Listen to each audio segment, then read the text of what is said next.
6 चुकांमुळे भाजपला निवडणुकीत फटका बसण्याची राजकीय वर्तुळात चर्चा। एमआयएम सोबत युती, विलासरावांबाबतचे वक्तव्य, अंबरनाथ बदलापूरच्या घटनांची ही चर्चा।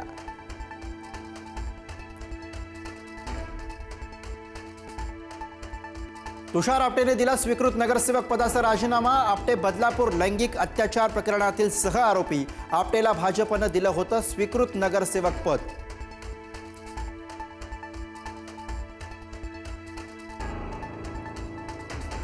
भव्याच्या काळात देवेंद्र फडणवीस आणि एकनाथ शिंदेंना खोट्या गुन्ह्यात गोवण्याचा प्रयत्न। निवृत्तीच्या 5 दिवस आधी रश्मी शुक्लांचा सरकारकडे अहवाल।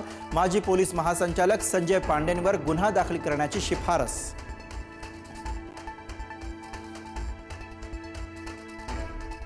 रश्मी शुक्ला या वर्दीतल्या संघाच्या कार्यकर्त्या। खासदार संजय राऊतांचा आरोप, शुक्लांच्या अहवालावर विश्वास ठेवता येणार नाही, राऊतांचं विधान।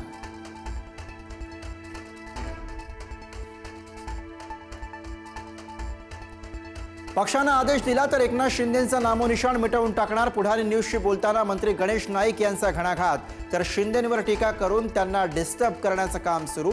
श्रीकांत शिंदेंचं प्रत्युत्तर।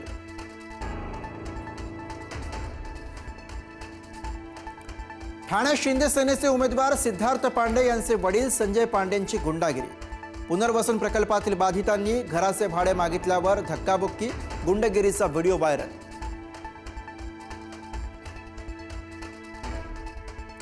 उद्या मुंबईत ठाकरेंची पहिली संयुक्त सभा। शिवाजी पार्कवर ठाकरेंची तोफ धडाडणार।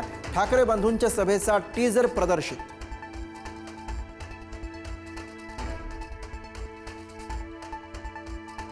राज ठाकरे यांची जुनी कारकीर्द काळी कुट्ट, त्यांच्या मुसक्या आवळण्याची गरज। वकील गुणरत्न सदावर्ते यांची टीका। बाळासाहेबांच्या स्मृतीस्थळावरील चौथरा विना परवाना, सदावर्तेंचा आक्षेप। तामिळनाडूतील भाजप नेते अण्णामलाईंचं मुंबईबाबत वादग्रस्त वक्तव्य। मुंबईचा बॉम्बे असा उल्लेख। बॉम्बे केवळ महाराष्ट्रातलं शहर नाही, तर आंतरराष्ट्रीय शहर, अण्णामलाईंचं विधान।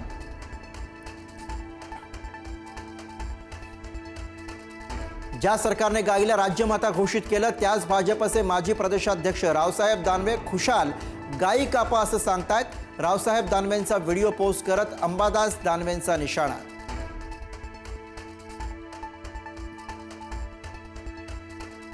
पुण्यासाठी दोन्ही राष्ट्रवादीचा संयुक्त जाहीरनामा प्रकाशित। पुणेकरांना बस सेवेसह मेट्रो सेवा मोफत देण्याचं आश्वासन। अजित पवार आणि सुप्रिया सुळे एकाच मंचावर। अष्टसूत्री जाहीरनाम्यात आश्वासनांची खैरात।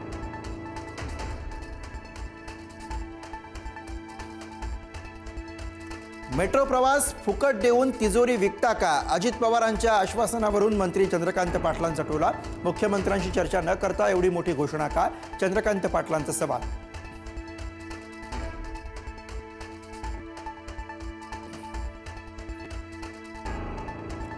भाजप आणि शिवसेनेसोबत कोणत्याही परिस्थितीमध्ये युती करणार नाही, एमआयएमचे नेते जलील यांच्याकडून स्पष्ट।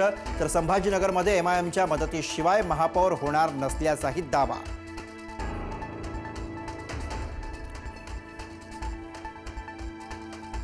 सांगोल्याच्या जिल्हा परिषद शाळेत सावळा गोंधळ। मुख्याध्यापकांनी शिकवण्यासाठी पगारावरती ठेवली खासगी महिला। सरकारी शाळेत खासगी महिला शिकवत असल्यानं चर्चांना उधाण।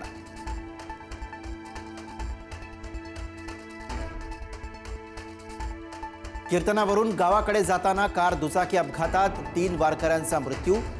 परभणी जिंतूर रोडवरची घटना। या घटनेमुळे वारकरी संप्रदायाकडून शोककळा व्यक्त।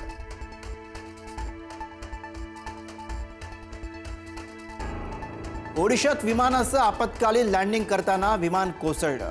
विमानात पायलटसह 9 प्रवासी, सर्व प्रवासी सुरक्षित।